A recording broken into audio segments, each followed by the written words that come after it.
Hey guys, welcome to my channel the learning circuit. आज का जो हमारा वीडियो होने वाला है वो होगा लेक्चर नंबर 16, जिसमें हम डिस्कस करेंगे वर्चुअल डिस्प्लेसमेंट को। अब देखो, वर्चुअल डिस्प्लेसमेंट और रियल डिस्प्लेसमेंट जो है हम लेक्चर नंबर 15 में कंटिन्यू कर रहे थे। ठीक, सबसे पहले हम ओवरव्यू ले लें तो सबसे पहले देखो रियल डिस्प्लेसमेंट होता क्या है। अब मान लो कि आप ये खड़े हो, ठीक है। 12 बजे आप यहाँ खड़े हो, 1 मिनट पे आप यहाँ खड़े हो, 12 बज के 2 मिनट पे आप यहाँ मूव कर जाते हो। तो आपने अपनी पोजीशन को चेंज किया एक टाइम के साथ आपकी पोजीशन क्या कर गई, वेरी कर गई। तो इस वाले केस को हम क्या बोलेंगे, रियल डिस्प्लेसमेंट बोलेंगे। ठीक है। अब वहीं अगर वर्चुअल डिस्प्लेसमेंट का मैं ओवरव्यू दूं तो भाई मान लो कि आपने मूव किया है, लेकिन ना तो वो मूवमेंट दिखाई दे रही है ना ही टाइम पास हुआ है। यानी कि वो जो गाना है ना, सूरज हुआ मध्यम, तो बस टाइम हुआ मध्यम, अब हुआ नहीं है भाई, टाइम बिल्कुल स्टॉप हो गया है। टाइम स्टॉप हो गया है लेकिन आपकी डिस्प्लेसमेंट हो गई है। तो ऐसे केस को हम क्या बोलेंगे, वर्चुअल डिस्प्लेसमेंट। अब नहीं समझ आ रहा ना, अभी देखो, हम एक छोटा सा कोऑर्डिनेट सिस्टम इमेजिन करते हैं। ठीक है, ये रहा आपका पार्टिकल एक, ये अभी है आर वेक्टर पे। ठीक है, थोड़ा सा टाइम हुआ, इसने अपनी डिस्प्लेसमेंट दिखाई, थोड़ा सा मूव किया, कितना डी आर मूव किया, तो इसका जो नया पोजीशन होगा वो कितना होगा, R vector plus D R vector. ठीक है। अब अगर आर वेक्टर की मुझे पोजीशन को आपको डिफाइन करना है तो मैं आर वेक्टर की पोजीशन कैसे डिफाइन करूँगी, कि आप इसका पोजीशन कोऑर्डिनेट है, एक्स वाई कोऑर्डिनेट है ना, तो बड़े आराम से बता सकते हो कैसे होगा, एक्स वाई जेड का। अगर इसी चीज़ को मुझे उसमें डिफाइन करना हो जनरलाइज कोऑर्डिनेट में, तो फिर मैं कैसे करूँगी, आर वेक्टर कैसे हो जाएगा, Q1 Q2 Q3 के टर्म्स में। Q1 Q3 क्या है, हमारे जनरलाइज कोऑर्डिनेट्स हो गए। नेक्स्ट अगर हम बात करते हैं, अब देखो मूवमेंट हुई है, कितना हुआ है, ये डी आर मूवमेंट हुई है। डी आर मूवमेंट को हम एक तरह का रियल डिस्प्लेसमेंट है, क्यों, क्योंकि इसको मूव करने में टाइम कितना लगा है, डेल्टा टी टाइम लगा है। तो अब हम इसको कैसे लिखेंगे कि D R Q1 Q2 Q3 and then T. अब देखो यहाँ पर एक्सप्लिसिटली टाइम इन्वॉल्व है। अगर टाइम एक्सप्लिसिटली इन्वॉल्व है तो इस वाली डिस्प्लेसमेंट को हम क्या बोलेंगे, रियल डिस्प्लेसमेंट। रियल डिस्प्लेसमेंट कहाँ है, जहाँ पे सब कुछ सच्ची में हो रहा हो, सामने सब कुछ सच्ची में कब होगा, जब आप मूवमेंट शो करो और टाइम हो जाए। ठीक है, एक टाइम के बाद, फॉर एग्जाम्पल आप एमएससी की प्रिपरेशन कर रहे हो, आपका इग्नू का एग्ज़ाम है, Jan 1 था, चलो June 1 ले लेते हैं, 1 जून था जब आपके पास एमएससी के 4 बुक्स सब्जेक्ट से करने के लिए। June 2 आ गया, अब भी एमएससी के 4 है, तो देखो यहाँ पे तो वर्क ही नहीं किया, टाइम चला गया।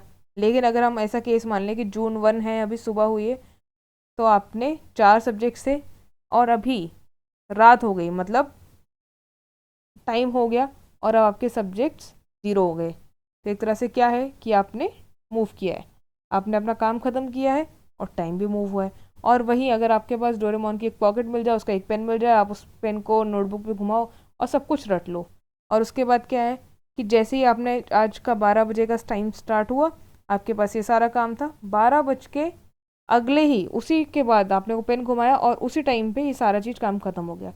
तो काम तो हुआ है लेकिन डिस्प्लेसमेंट नहीं हुआ, तो ऐसी चीज़ को हम क्या बोलेंगे, वर्चुअल डिस्प्लेसमेंट। ठीक है, क्या इतनी सी बात समझ आई।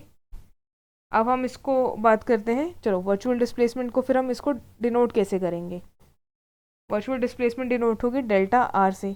बिल्कुल छोटी सी डिस्प्लेसमेंट हुई है, कैसे हम लिखेंगे, डेल आर किसके फॉर्म में इक्वल हो जाएगा, ये मेरा डेल सुंदर नहीं बनता भाई, देख लेना, Q1 Q2 Q3, कब तक Qn। अब देखो यहाँ पे टाइम का कोई वैल्यू नहीं आ रहा है, यानी कि टाइम यहाँ पे इन्वॉल्व है ही नहीं, तो इसलिए हम इसको क्या बोल देंगे, वर्चुअल डिस्प्लेसमेंट। अब अगर आपको और अच्छे से समझाऊँ तो मान लो कि आपके एमएससी का एक कंपटीशन चल रहा है, उस कंपटीशन में है कि आपको एमएससी फिज़िक्स वाले बच्चे और एमएससी जूलॉजी वाले बच्चों के बीच में टग ऑफ वॉर है। ठीक है, आप ये सब यहाँ पे खड़े हो गए, बहुत सारे बच्चे आपके, और इस वॉर को खींच रहे हो। अब देखो यहाँ पर आप फोर्स लगा रहे हो, यहाँ पर ये बच्चे फोर्स लगा रहे हैं, लेकिन ये जो वॉर है मूव, मतलब एक तरह से सामने वाले जो देखेगा बोलेगा मैम मूव ही नहीं कर रहा, लेकिन ऐसा तो नहीं है ना, डिस्प्लेसमेंट तो हो रहा है। अब दिख नहीं रहा है इसका मतलब ये नहीं हो नहीं रहा, डिस्प्लेसमेंट हो रहा है। तो इसी डिस्प्लेसमेंट को हम क्या बोलते हैं? Virtual displacement. ठीक, अब इस वर्चुअल डिस्प्लेसमेंट के बारे में थोड़ा सा और डिस्कस करें, ज़्यादा नहीं, ऊपर ऊपर से हम करेंगे जितना आपके एमएससी का सिलेबस निकल जाए। ठीक है, तो वर्चुअल डिस्प्लेसमेंट की कुछ चीज़ें हैं, वर्चुअल कुछ कंडीशंस हैं, ये कंडीशन फुलफिल होना बहुत ज़रूरी है। पहला क्या है कि infinitesimal change in the configuration of system. ठीक है, ये रहा आपका पेंडुलम, ये देखो यहाँ से जा रहा है, तो इसमें जो चेंज हो रहा है कॉन्फ़िगरेशन पे, यहाँ पे जो एक्स वाई की वैल्यू है, एक्स डैश वाई डैश की है, चाहे थीटा जो है, इसका जो चेंज है बिल्कुल नेक्स्ट टू ज़ीरो होना चाहिए, यानी कि delta T tends to zero होना चाहिए, तभी क्या माना जाएगा? वर्चुअल डिस्प्लेसमेंट माना जाएगा।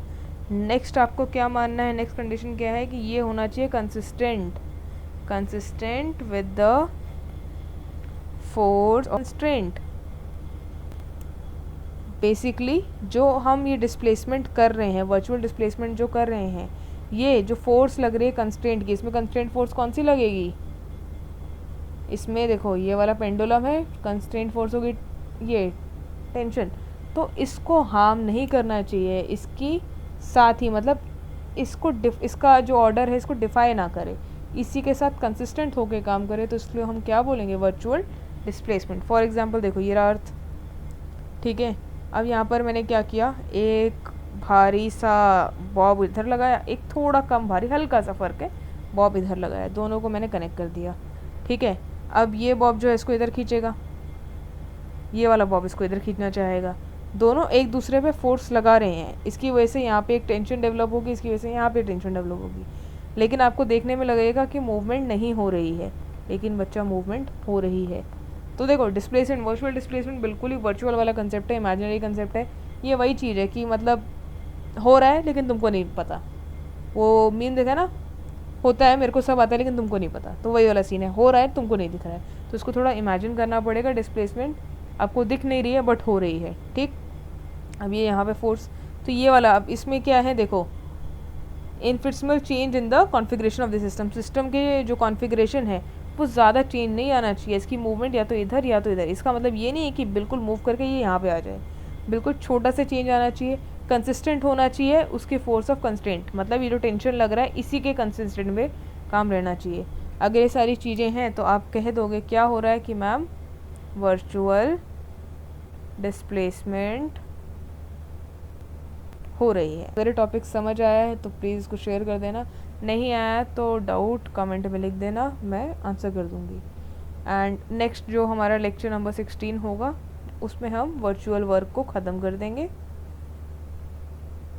मोस्ट प्रोबेबली अगले 2 लेक्चर्स में, लेक्चर 18 तक हमारा ये चैप्टर फिनिश हो जाएगा। गाइस प्लीज़ सपोर्ट करते रहो, शेयर करो ज़्यादा से ज़्यादा, and thank you for watching.